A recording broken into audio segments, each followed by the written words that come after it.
Om Swastiastu, Bapak Putu, Sampun Apigatro. Dumugi Bapak Putu dan sekeluarga semua selalu sehat dan rahayu ya. Nah ini saya mau menyampaikan perkembangan progres tentang gambar ya, tentang rencana Bapak Putu Jagi membuat merajan atau sanggah ya. Nah pertama-tama ini yang tampilkan tampak atas dulu ya, untuk memudahkan pemahaman. Nah jadi perlu saya jelaskan bahwa posisi rumah sesuai dengan keterangan penjelasan Bapak Putu, rumah ini berposisi di utara jalan menghadap ke selatan. Nah ini tanda kompasnya ya. Nah, U ini artinya utara, tanda panah itu artinya menunjukkan. Nah kalau secara keseluruhan ini adalah utara, ini adalah selatan, ini barat, ini timur. Jadi jalan ini melintang dari timur ke barat ya, pas sudah. Rumah ini menghadap ke selatan ya. Sesuai dengan data angka ya yang Bapak Putu kirim waktu ini. Nah, jadi saya akan perlihatkan angkanya dulu ya. Jadi saya akan close existingnya masih ya, angkanya akan saya tunjukkan apakah sudah valid dengan data yang Bapak Putu berikan ya. Ini gambarnya satu persatu akan saya tutup dulu untuk mengcross check kembali apa ya, tanahnya ya. Nah ini lebar ya, lebarnya lebar depan ya, untuk bangun yang sudah ada itu 5 meter. Nah ini saya perlu tambahan garisan 5 meter. Kemudian ada space ya, di baratnya itu ada space lagi 3 meter ya. Ini artinya sudah sesuai ya Pak ya. Nah, 3 meter. Kemudian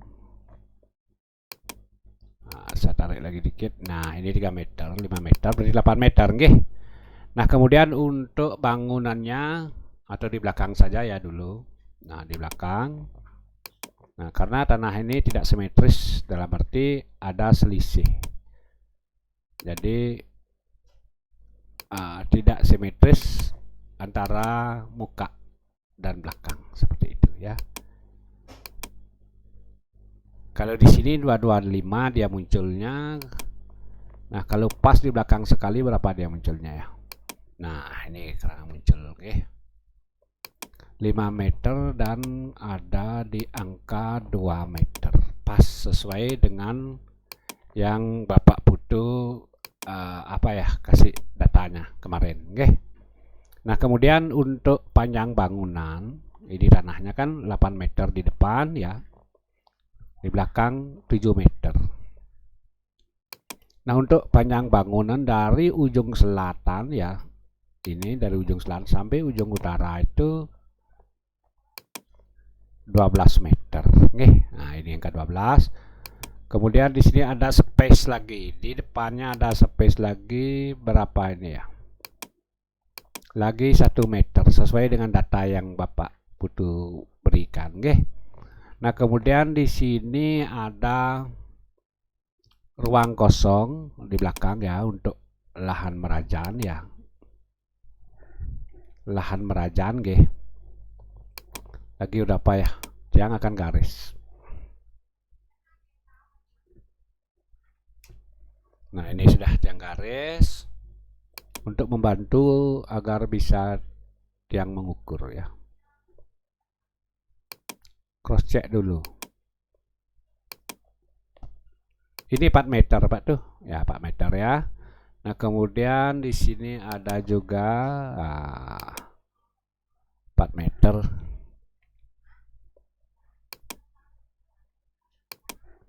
Nah dari sini ada lagi berapa ya, 5 meter ya kayaknya ya. Nih 5 meter. Sesuai dengan yang Bapak Putu kasih kemarin ya. Mana angka 5 meternya? Nah ini angka 5 meter ya. Pas dah nggih waktu nggih. Ya pas ya 5 meter nggih. 5 meter yang delete aja. Ini untuk lokasi merajanya di angka 4 kali 5 nggih. Nah, pertama-tama yang jelaskan begini. Karena ini adalah lantai 2. Ini metodenya agak berbeda cara bangunnya dengan membangun yang lantai 1 seperti itu ya.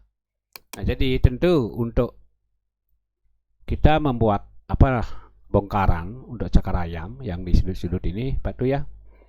Nanti di gambar kerja sudah lengkap kok ini ya. Nah, seperti ini. Digali dulu ya, digali. Sesuaikan dengan kontur tanah atau struktur tanah di sana. Ya, gali 1 meter. Kalau tanahnya itu kategori stabil 1 meter digali untuk ini, untuk cakar ayamnya ya. Nah, ini yang di sudut-sudut cakar ayam. Nah, ini habis habis dah medianya Pak Putu ya. Cukup separuh aja seperti ini ya. Yang warna merah ini anggap aja tanah ya. Nah, seperti itu. Nah, seperti ini tampilnya. Nah, ini adalah galian pondasi ya. Berapa lebarnya menggali pondasi? Nah, ini saya kasih sekarang. Ini. Untuk lebar pondasi itu 30 cm, Pak tuh, ya. Ini nanti di gambar muncul kok ininya. 30 cm aja lebar pondasinya. Dalamnya sesuaikan juga dengan struktur tanah di sana ya. Paling tidak itu harus ada tertanam. Nah, kalau di gambar ini berapa kedalaman pondasinya akan yang tampilkan ya. Kedalaman pondasinya cuma 23 cm. Cukup ya, cukup. Cukup tidak cukup itu nanti di tanah asli Pak Putu yang tahu bagaimana sih sebenarnya karakter tanah di sana. Apakah labil, apakah stabil.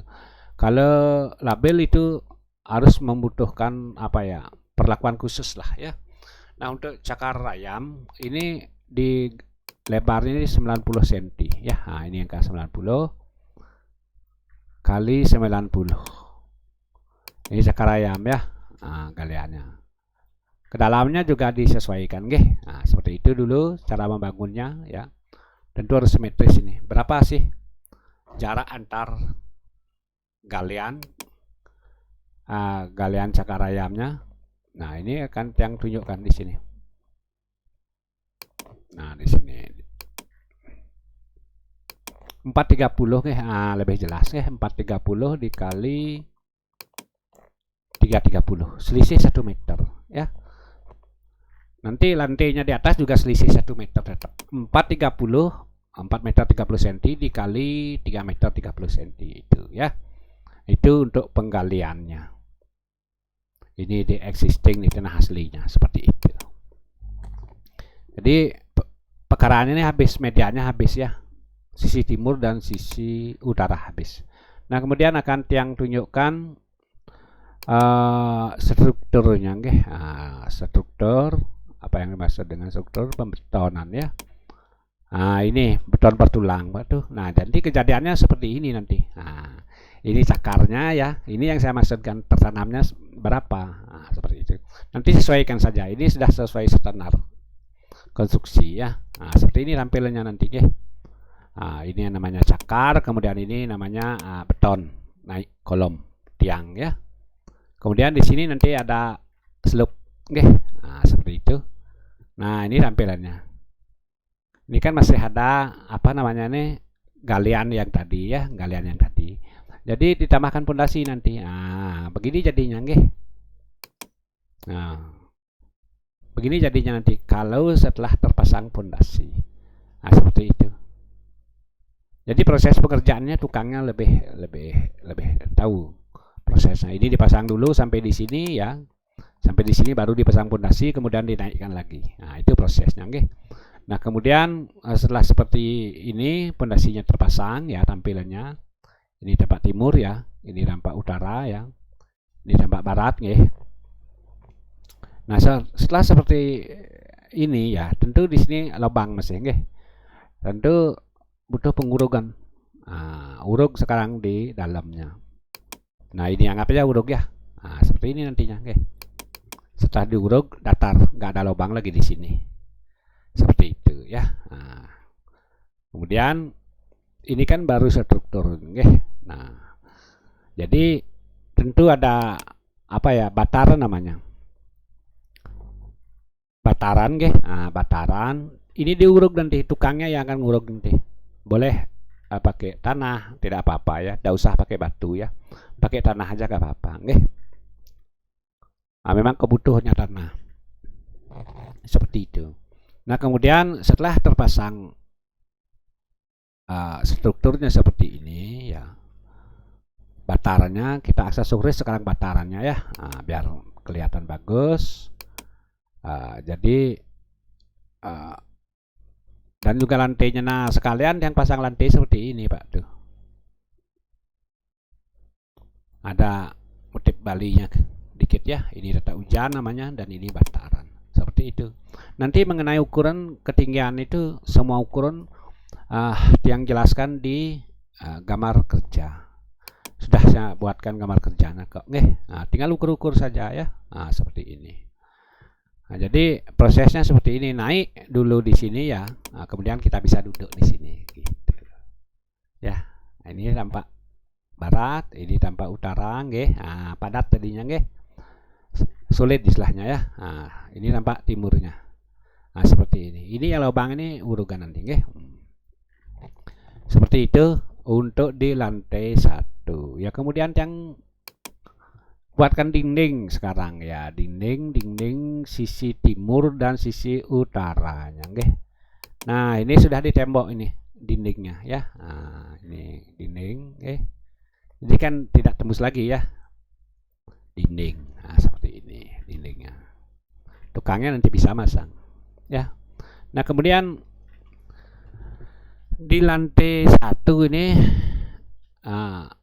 jadi sesuai dengan pembicaraan kita di telepon, ini bisa digunakan sebagai pendukung upokaro manusoyatnyo di sini ya.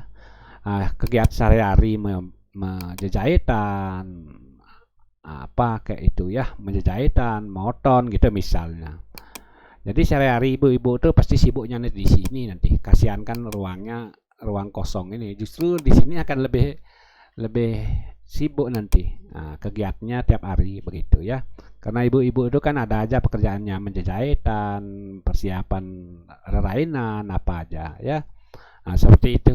Nah, ini sudah yang buatkan, siapa tahu nanti kita atau Pak Putu misalnya ada acara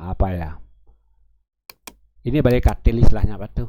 Ini seperti ini bisa dipakai untuk mooton, menjahitan seperti itu. Ini pas, tingginya ini pas dengan daknya ini ya, pas sekali ya. Jadi gampang kok. Ini bisa ke knockdown ini Pak tuh ya. Ini bisa buat moton, buat upokaro, melaksanakan upokaro manusianya bisa di sini. Seperti itu. Metatah pun bisa di sini seperti itu Pak tuh ya. Jadi kegunaannya itu multifungsi yang untuk di bawah ini. Kasihan kalau tidak difungsikan, luas ya. Seperti ini ya. Ini tampilannya nanti untuk di lantai 1 Pak tuh. Ya, nah kemudian di atas untuk mencapai level ini di atas ya, saya akan perlihatkan tangganya tangganya. Nah, ini tangga seperti ini tangganya betul. Atau yang sekalian buatkan tembok penyengkernya ya. Nah, seperti ini jadinya.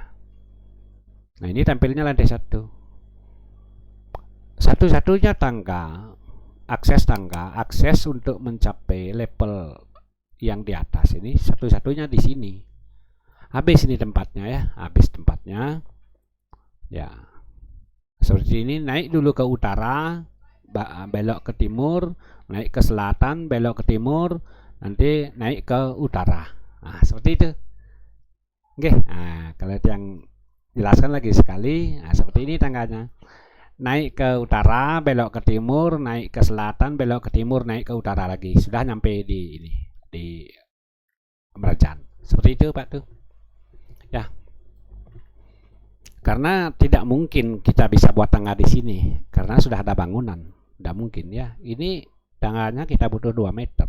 Jadi 3 ini jadinya. Bukan dua lintasan, tapi 3 lintasan. Kalau kita pakai 2 lintasan, ini dan ini saja tidak cukup, Pak. Jadi terlalu panjang dia ke sini. Lagi pula, kalaupun kita buat 2 lintasan, lahan ini juga tidak berguna lagi. 50 cm itu tidak akan berguna, ya, tidak efektif. Itu yang saya maksudkan, untuk memaksimalkan tanahnya, seperti itu. Ini yang maksimal, seperti ini. Memang sih agak ribet kelihatan tangganya, tapi paling tidak kan efektif lahannya, seperti itu. Nah sekarang sesuai dengan permintaan Pak Du untuk buat merajaan 4x5. Nah ini jawabannya sekarang di atas, ya, daknya, lantainya 4x5.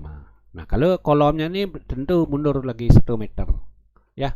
Seperti ini, karena konsepnya seperti ini. Kita tidak bisa, kita tidak naruh kolom ini di pinggir, enggak, ya. Ini akan jauh lebih kuat. Konsepnya seperti ini. Nah konsepnya seperti ini, jadi yang paling penting sekarang, berapa sih lebar daknya ini? Media merajannya, ya, 5 meter, Pak tuh. Nah kalau yang taruh di sini, ya, ini 5 meter kangin kauhnya, ya. Sementara ke utara selatannya berapa ini, ya? Ke utara selatan di sini saja, karena di sana ada garis 4 meter. Artinya merajaan Pak Tu ini 4x5, 4 meter utara selatan, timur baratnya 5 meter. Sudah sesuai dengan permintaan Pak Putu dan sesuai dengan media yang ada. Itu pada prinsipnya. Nah kemudian ini sekarang kita bicara di lantai 2. Nah jadi merajaan ini menghadap ke barat, karena menghadap ke selatan itu tidak mungkin, karena di sini sudah ada bangunan, ya. Nanti kalau kita paksakan, memang dipaksakan pun tidak akan bisa. Ini kenapa? Karena di sini sudah ada bangunan, Pak tuh. Di selatan ini kan sudah ada bangunan. Jadi pertama akses tangga juga tidak memungkinkan. Yang kedua, terus kemudian karena rumahnya sudah bangun, jadi sudah tidak mungkin ada. Nah kalau saya umpamakan, Pak tuh, lantai 2-nya itu seperti ini, ya. Kalau diangkat, mana mungkin kita bisa membuat ini di sini. Sudah seperti ini dia. Itu yang saya maksudkan, ya. Kalau misalnya saya asumsikan lantai 2-nya memang betul 12, ya. 12 kali 5 meter. Nah, seperti ini kurang lebihnya. Lantai 2-nya, Pak Utuh. Jadi kan tidak mungkin menghadap ke selatan. Dan tangga ini pun tidak mungkin kita taruh di selatan, karena ini sudah bangun. Itu yang saya maksudkan, Pak Tu, ya. Seperti itu. Itu yang saya maksudkan. Sehingga merajaan ini menghadap ke barat. Tidak apa-apa menghadap ke barat. Barangkali belum lazim di beberapa daerah. Tapi kalau secara pribadi, sangat saya pribadi, Pak tuh, itu menghadap ke barat. Dan tetangga-tetangga saya itu banyak yang menghadap ke barat. Astungkara sampai hari ini kita semua baik-baik saja. Artinya apa? Artinya sesuatu yang belum lazim kita lihat itu belum tentu salah. Seperti itu yang saya maksudkan. Karena belum pernah saya membaca sastra atau rujukan yang mengharuskan sanggah itu harus menghadap ke selatan. Tidak ada, ya. Jangankan sanggah puro pun biasa menghadap ke medal kauh, biasa. Medal kelot biasa, puro sanggah biasa, medal puro. Jadi tidak ada sastra yang melarang, mengatakan bahwa sanggah itu harus medal kelot. Intinya majeng ke teben, ya. Nah, seperti itu. Jadi menurut saya tidak masalah. Tidak ada sastra yang ditentang. Itu maksudnya. Tidak ada sastra yang dilanggar. Jadi yang terbaik menurut saya seperti ini. Nah, kemudian apa saja isinya di merajaan ini? Seperti itu, Ini sesuai dengan media yang tersedia. Tentu Titiang membuat ukuran pelinggih, besaran pelinggih itu sesuai dengan media yang ada, fleksibel sekali. Pelinggih itu bisa dibuat sesuaikan dengan media yang ada. Atau kalau memang medianya memungkinkan, kita bisa saja membuat sangah yang standar, bahkan lebih dari standar. Bisa saja kalau memungkinkan tempatnya. Nah, kalau tempatnya terbatas seperti ini, ya tentu kita acuannya adalah tempat, agar bangunan kerajaan itu tetap profesional. Seperti itu, profesional yang saya maksudkan ideal sesuai dengan tempat yang ada. Itu ya. Jadi terlepas dari apa ya,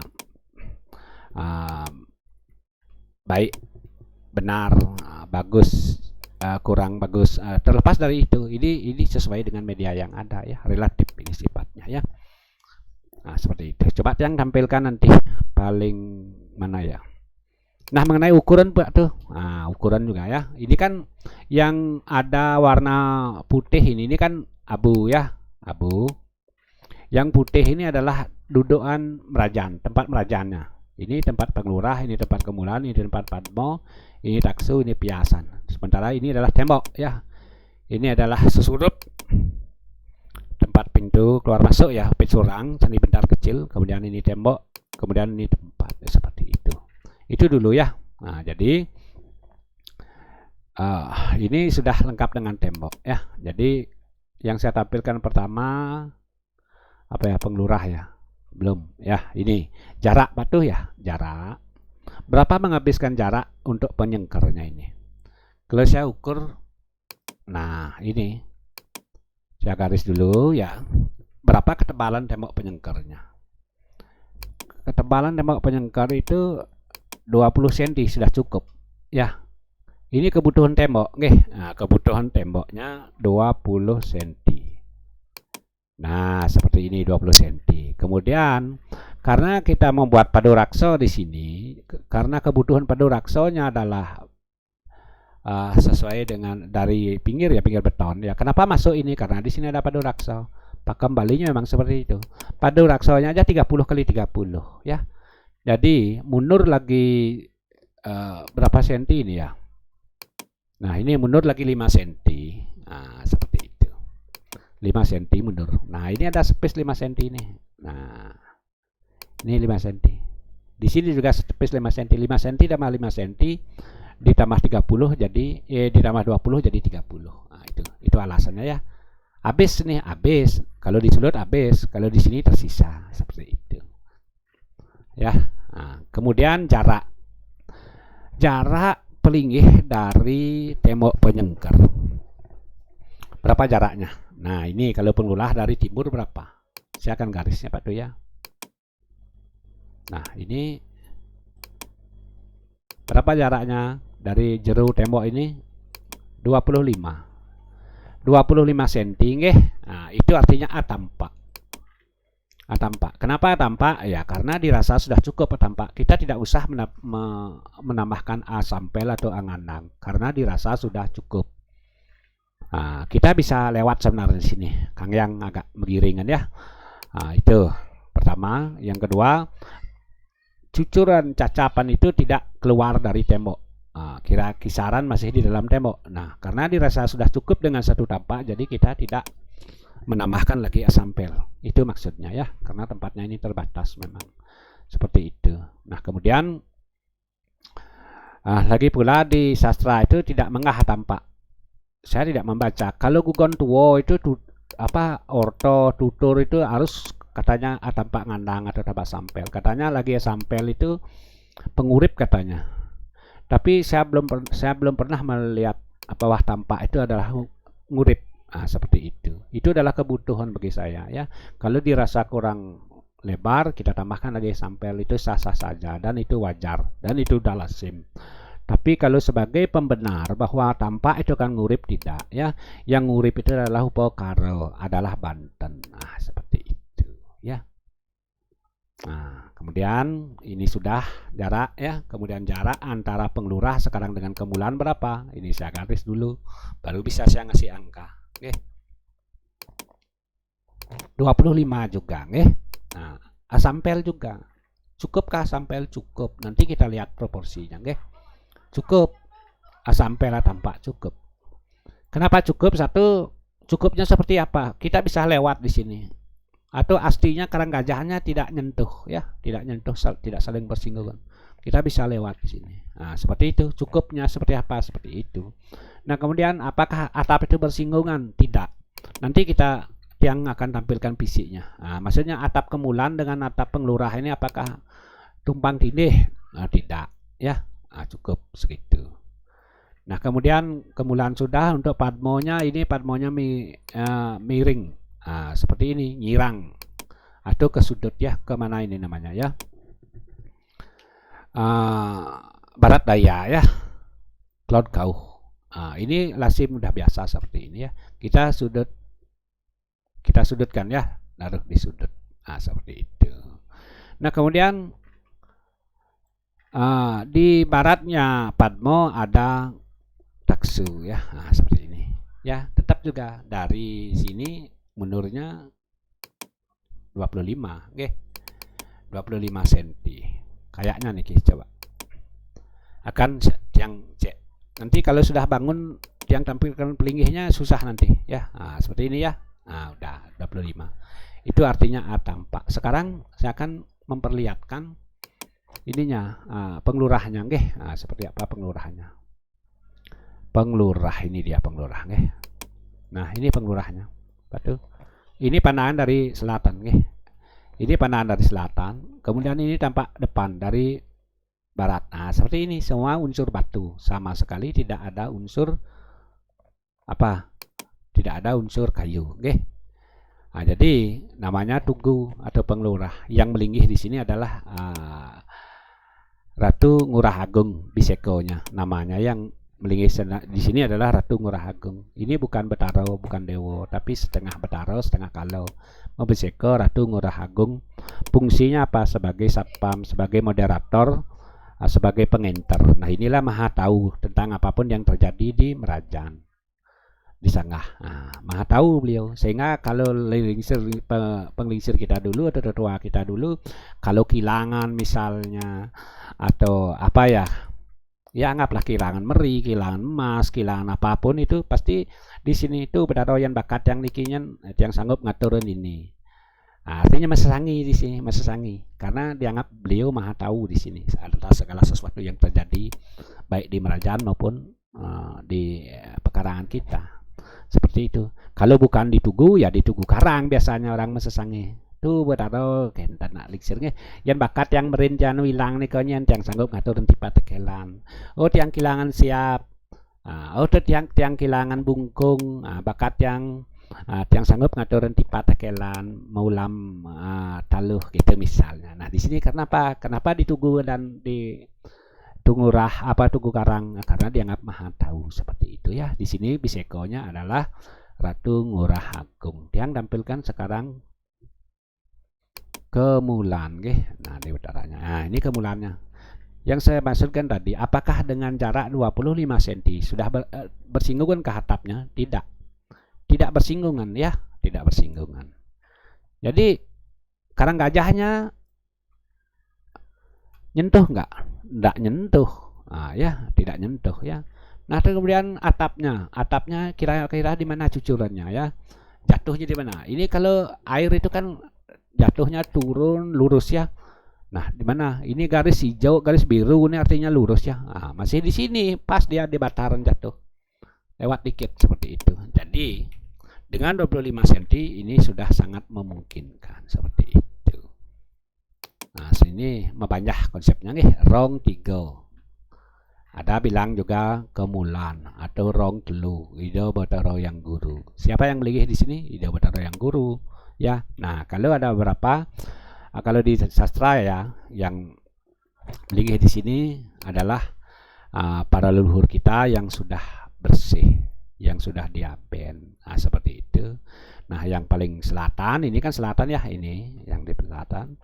Ini leluhur kita Merago Pradano. Kalau di sini leluhur kita Merago Puso atau lanang atau laki-laki. Kemudian yang di tengah ini adalah Pramesti Guru. Jadi leluhur kita yang sudah lampau seperti itu, tidak berjenis kelamin, Pramesti Guru ya. 1, 2, 3. Nah, ini Dewa Batara yang guru ya. Nah, kemudian siapa lagi melingkih di sini? Trimurti, yang di sini Brahma, Wisnu, Siwa. Nah, seperti itu. Sastra mengatakan seperti itu ya. Ya, jadi maka ngaturan, kalau kita ngaturan sehari-hari saiban, sehari-hari itu kita di sini ngaturan 6 jenis ya, 6 porsi gitulah istilahnya, bahasa sederhananya 6 porsi. Untuk siapa saja? Untuk leluhur kita yang pradana atau perempuan, untuk pramesti guru, dan juga untuk leluhur kita yang lanang. Kemudian di sini untuk Ratu Batara Wisnu, di sini Siwanya, di sini Brahmanya. Jadi 6 porsi sesajen yang kita aturkan di sini ya. Itu yang melingih. Nah, kemudian di sebelah utaranya ada Padmo. Nah, ini Padmo yang nyudut ya. Nah, Padmonya seperti ini. Ya, mungil. Nah, seperti itu ya. Jadi ini Padmo Sari nggih. Nah, jadi yang melingih di sini siapa? Tripurusa nggih. Yang melingih di sini adalah Tripurusa. Siwa, Sadasiwa, Pramosiwa, Sang Yang Tunggal. 3 in 1. Ida Sang Yang Widiwasa. Nah, seperti itu. Dalam manifestasi beliau sebagai Tripurusa. Nah, ini ya bisa mengakomodasi Padmo di sini Batu ya. Ini cara penempatannya. Nanti di gambar kelihatan kok nanti nggih. Nah, itu yang melingih sudah, bentuknya sudah. Ini tidak ada unsur kayu, semua batu ya. Nah, kemudian di baratnya Padmo menghadap ke selatan ada namanya Taksu. Ya, mana Taksu? Nah, ini Taksu batu. Nah, ini Taksu nggih. Nah, ada unsur kayu, di atasnya kayu ya, gedongnya, kemudian di bawah batu atau tanah. Jadi tidak bersinggungan dengan yang lain nggih. Nah, seperti itu. Jaraknya sudah, bentuknya seperti ini tampak depan, ini tampak samping. Jadi di Taksu ini siapa yang melingih? Yang melingih adalah Dewi Saraswati. Dewi Saraswati lambang ilmu pengetahuan. Nah, di sini kita nunas penugeran majeng ring Dewi Saraswati agar kita bisa fokus dalam pikiran, agar kita bisa metaksu sesuai dengan Pak Butuh. Kalau Butuh kan kerja di kantor gitu misalnya, itu dianggap sebagai suwogino, keginaan Pak Butuh di kantor, artinya sebagai pekerja kantor. Bagaimana Pak Butuh bisa bekerja dengan baik, pikiran itu bisa fokus bekerja di kantor. Jadi di sini kita lunas penugeran ya, sesuai dengan suwogino, agar Dewi Saraswati menganugerahkan ya ilmunya agar kita bisa fokus bekerja. Nah, ketika kita bisa fokus bekerja, tentu kita akan metaksu, pintar gitu istilahnya. Tidak ada orang blog itu metaksu. Orang tidak ngerti apa-apa itu tidak akan metaksu ya. Nah, di sinilah kita nunas penuntunan, penugeran majeng ring Dewi Saraswati. Nah, seperti itu. Nah, kemudian pelingih apa lagi ada? Ini ada piasan batu ya, piasan alit namanya. Ada yang bilang piasan dewa. Nah, seperti ini ya. Ini bentuk piasannya. Ini tampak selatan nggih. Ini tampak samping. Seperti itu. Nah, ini di piasan ini. Di piasan ini jadi siapa yang melingih di sini? Sang Yang Wenang yang melingih Pak Utuh. Ketika sehari-hari kita tidak ada upacara besar misalnya ya, di sini yang melingih di sini Sang Yang Wenang. Sebagian mengatakan bahwa ini adalah alat bantu. Nah, kalau yang kecil di sini alat bantu apa, kan tidak bisa. Jadi yang melingih di sini Sang Yang Wenang. Nah, maksudnya begini, ketika kita mau ngaturan upakara Banten ya, Canang Sari sehari-hari misalnya, tentu kita harus transit dulu di sini, munggah dulu di sini ya. Prepare-nya di sini gitu loh maksudnya. Di sini lunas penglukatan dulu, karena sebelum Banten itu kita aturkan ke suang-suang pelinggih, ke sini gitu misalnya. Kita nunas pembersihan dulu di sini majang ring Sang Yang Wenang. Tirta pembersihan ya. Karena apa? Karena aturan kita itu mungkin masih ada kandungan malonya. Untuk memproduksi itu Sang Yang Wenang lah memberikan pembersihan agar aturan kita itu lebih layak diaturkan. kepada Ida Sang Hyang Widiwaso. Seperti itu. Karena apa? Karena mungkin saja pada waktu proses membuat Cenang Sari, membuat Banten, tentu ada, kalau bahasa nasional itu kotoran lah ya, kurang higienis lah seperti itu ya. Kalau bahasa agamanya itu dianggap malo, masih ada malo-malo, masih ada unsur-unsur negatif seperti itu. Agar itu tidak melekat dalam aturan kita, makanya dibuatlah pembersihan di sini, toyo anyar. Siapa yang wenang di sini? Tentu Sang Hyang Wenang. Tirton namun di sini ya. Ngit dupo, kemudian tirton di sini, barulah diaturkan ke masing-masing pelingih. Itu filosofisnya, nggih. Agar aturan kita itu adalah aturan yang terbaik secara kesehatan, secara kehigienisan, dan juga secara malo-malonya tidak ada, layak untuk Ida Sang Hyang Widiwaso. Karena yang kita aturkan adalah yang terbaik seperti itu ya. Itu fungsinya, nggih. Nah, ini tempat belakang, jadi semua efektif tempatnya, fungsional ya, tidak ada yang terlalu longgar, tidak ada yang terlalu ini ya, jaraknya cukup tampak aja ya. Nah, sekarang akan yang tampilkan untuk tembok penyengker ya, tembok merajan. Nah, ini jadinya apa tuh? Penuh jadinya ya. Kalau sudah isi tembok penyengker, ini penuh jadinya. Seperti ini ya. Jadi tidak ada yang tersisa. Yang saya maksudkan pas tadi di sudut ini pilarnya memang pas. Nah, ini ada space lagi 5 cm ini ya, wajar ya, hal yang wajar. Kembali itu memang seperti itu. Nah, ini sekarang penempatan Candi Bentar ini sudah melalui proses penghitungan, sehingga pelingih itu kalau kita dari sini tidak ada tumpel ya. Sami nyibaan istilahnya, tidak ada 100% 100% nabrak gitu istilah, tidak ada, karena ini sudah penghitungannya ini sudah melalui proses Astagfirullahaladzim seperti itu, pas ya hitungannya. Tinggal ikuti gambar, yang tidak akan menjelaskan ya, tinggal ikuti nanti di gambar kerja saja Pak tuh ya. Seperti itu. Nah, kemudian di sini kita punyai depan, berapa kita mempunyai teras lah, anggaplah dari sini ya.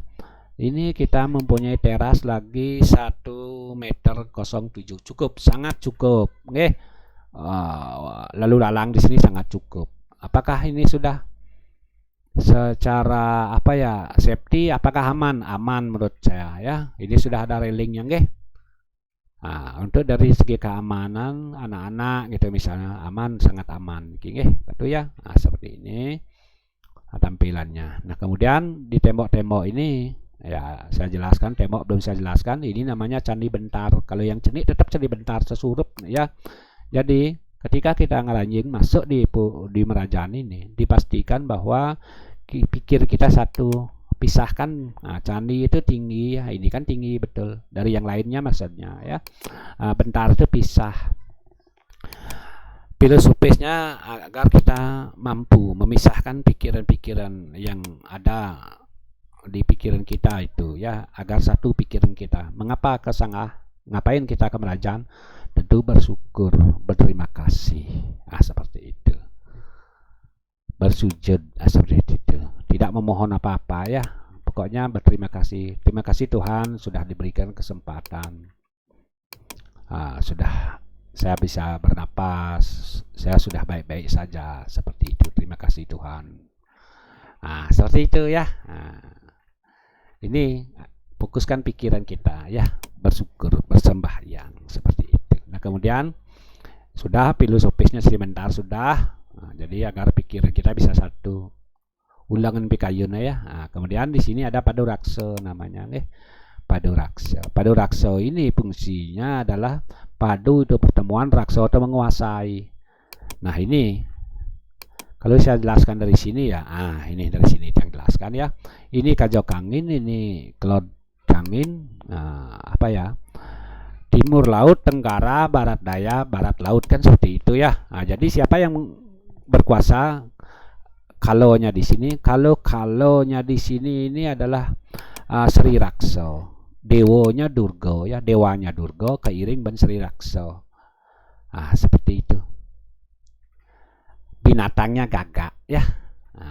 Binatangnya gagak. Nah, kemudian yang di sini apa namanya ini Klon Kangin ya, Tenggara ya, Tenggara. Jadi dewonya itu Durga, pengiringnya adalah guru ya, guru raksa atau aji raksa, binatangnya adalah asu. Nah, seperti itu. Nah, kemudian yang ini saya agak paling Pak tuh ya, Tenggara apa namanya ini Barat Daya ya. Kalau Barat Daya ini dewanya Durga, kemudian pengiringnya adalah Rudra Raksa, dewonya adalah binatangnya adalah gajah. Nah, seperti ini. Kalau di sini, kalau raksa di sini ya, Durga dewone pengiringnya. Kalau raksa, kemudian binatangnya adalah kebu. Kemudian di sini di tengah ada dewane Durga, pengiringnya Durga Mani, seperti Durga Raksa ya, pengiringnya Durga Raksa, binatangnya bergenyong, seperti itu ya, semua ada ininya. Jadi raksa-raksa inilah bersatu padu seperti membentangkan tangan menjaga kesucian kerajaan ini. Itu filosofisnya Padu ya. Nah, seperti ini tampilnya Padu. Jadi ada railingnya sebagai safety pengaman seperti ini yang tampilkan. Nanti di gambar jelas sekali kok kelihatannya nanti di gambar jelas sekali ada angkanya. Kalau tukangnya bisa baca gambar gampang kok Niko. Nanti kalau ada kesulitan dalam pengaplikasian Pak tuh bisa ditelepon di tiang ya. Bisa ditelepon di tiang. Begitu dulu Pak tuh. Semoga saja penjelasan tiang bisa dipahami. Next nanti kalau ada hal-hal yang kurang dimengerti, silahkan telepon di tiang ya. Kita siap bantu kok sampai pengaplikasiannya benar-benar sesuai dengan ekspektasi, sesuai dengan perencanaan seperti itu Pak tuh. Baiklah Padu, kirang langkungnya jika ada hal yang kurang berkenan di hati, mohon maklum, mohon maaf juga ya. Baiklah, saya sinap, saya tutup dengan Pramo Santi Om, Santi, Santi, Santi Om.